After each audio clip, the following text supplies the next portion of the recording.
All right, so now we're going to wrap up confidence intervals, and we're going to do it with proportions, the z proportion.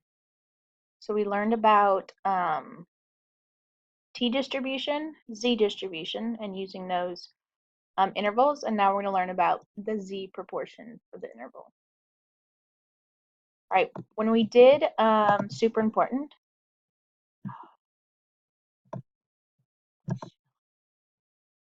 okay, when we did the z and the t distributions, we used the z table, t table, z alpha over 2, t alpha over 2.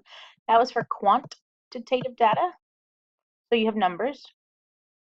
And it tells you like either the population standard deviation or the sample standard deviation. Now we're going to use the z proportion, which still uses z alpha over 2 because it's the standard bell curve. It's the normal distribution, but it's for qualitative data, so things in a category.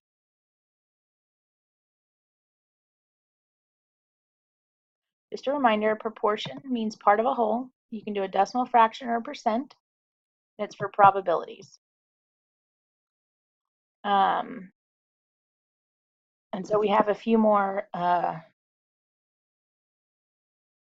variables to learn what they mean. So P is the value of like the yes is what I like to call it, okay? It's the proportion of like what you're looking for. How many people said they prefer texting over calling somebody? How many people said they don't like shopping for clothes? How many people said they've been in a wreck the last year? All right, it's the what you're looking for, the yes, what you're looking for. Okay, and so the hat, this guy, called a hat, it is the estimator. Okay, so it's used in the sample to estimate what the population value will be.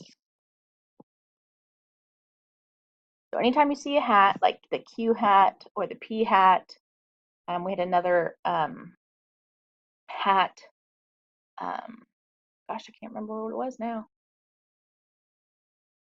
It'll come to me.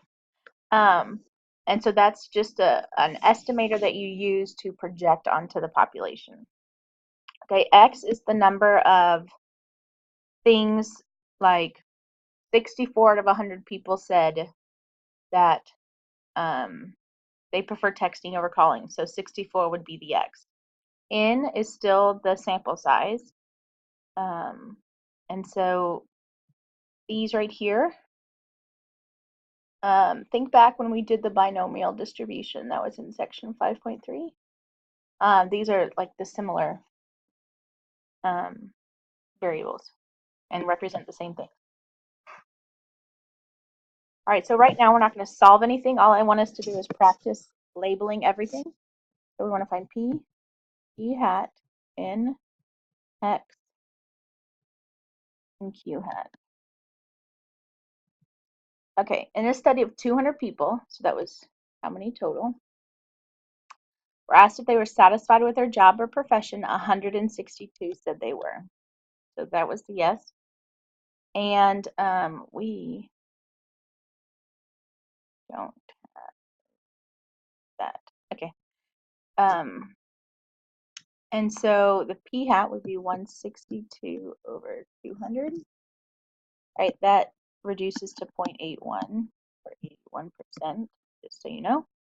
Q hat would be 0.19 or 19%, and I got that because I did 1 minus 81, or it would be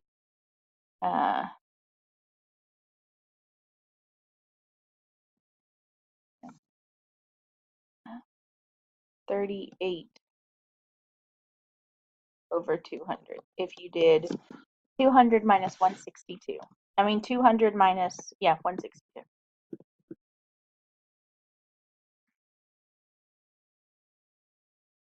All right, this is a little more about that.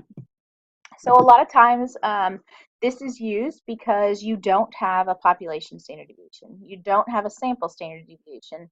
and you just went and looked at like how many kids were paying in a classroom during a time, or you went in and wanted to see how many of your employees were on task at a certain time, and so you just have just straight up numbers. And so this is why this formula and this way of doing studies and inferential statistics is so beneficial. All right, so statisticians, we use what we got from our sample, and we use that to estimate the population one.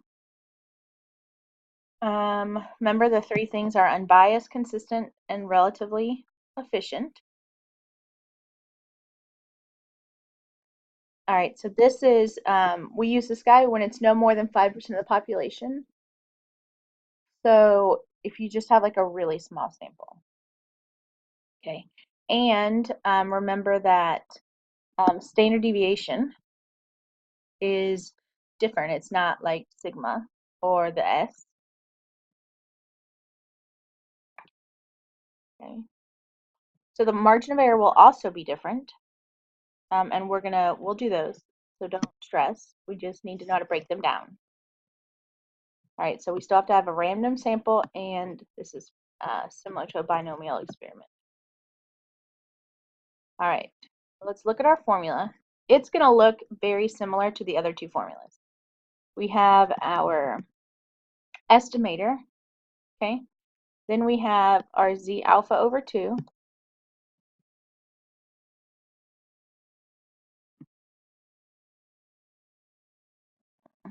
Okay, and the Z alpha over 2 changes depending on which confidence interval. It's called a Z proportion, Z prop, because we still use, it still follows like the normal curve. And so we just need to go back to those three values. All right, we have P hat. P hat will be whatever that, like 162 out of 200. Then we have Q hat. That would be like the 1 minus the value. And then we have the N. And the N is your sample size. And so the formula looks the exact same as the others, the same format.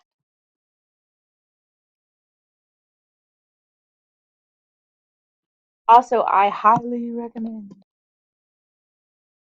that you always change it to a decimal.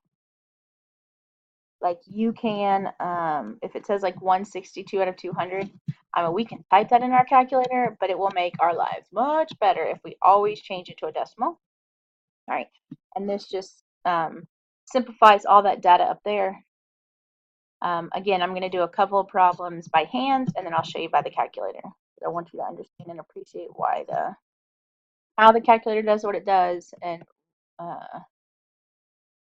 know how to use the formula. All right, so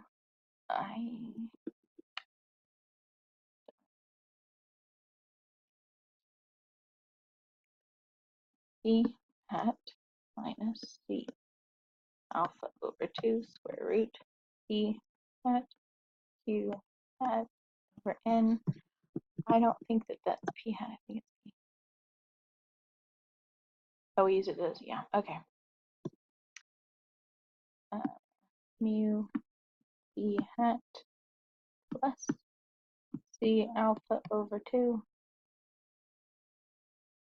P hat Q hat N. All right, so this is our formula, okay, that we're going to use. How do we know we want to use this formula? Because let's read the problem. A survey conducted by Sally Mae, 1404 respondents found that 323 students paid by student loans. Find 90% confidence interval. Okay, notice in here, there's no population standard deviation. It doesn't tell us the mean. There's no standard deviation, sample standard deviation. It gives us two numbers. And so those two numbers you can make a proportion out of that. And so when that happens, that's how we know we need to use this guy. All right, so let's find these. So P hat, would be 323 over 1404. 323 divided by 1404. Let's say it's 0.23. So that means that Q hat will be 1 minus 0.23. So 0.77. N is at 1404. All right, and so we have, the Z alpha over 2. We have 90%. So since it's 90%, we need 1.65. Okay, have all of our values. So 0.23 minus 1.65, 0.23 times 0.77 over 1404.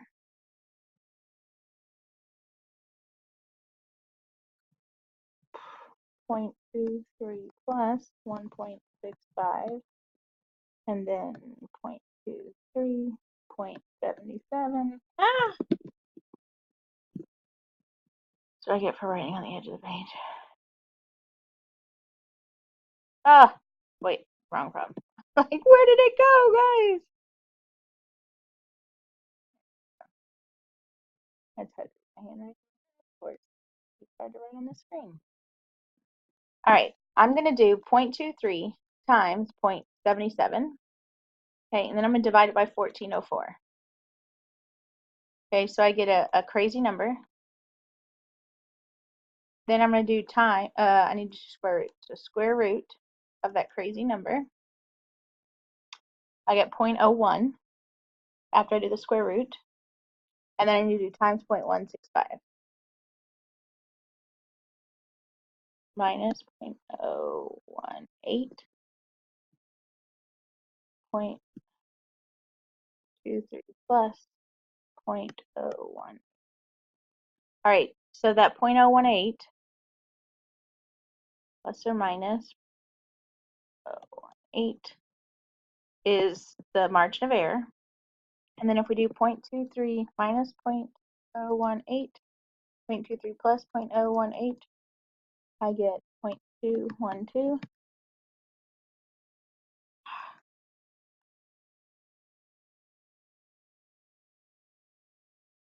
0.248. All right, so I can write it as decimals like these guys, or I can write it as percentages. Percentages are much easier to understand. So this is really 23%, give or take 1.8%. And this is really 21.2% between mu 24%.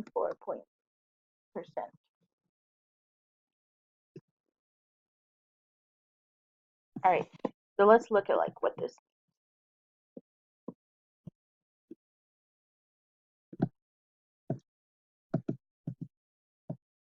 All right, so I'm 90% confident that students who pay for their education by loan is between 21.2% and 24.8%. Or you could say you're 90% confident that it's 23%, give or take 1.8%. I think these are really low numbers, by the way.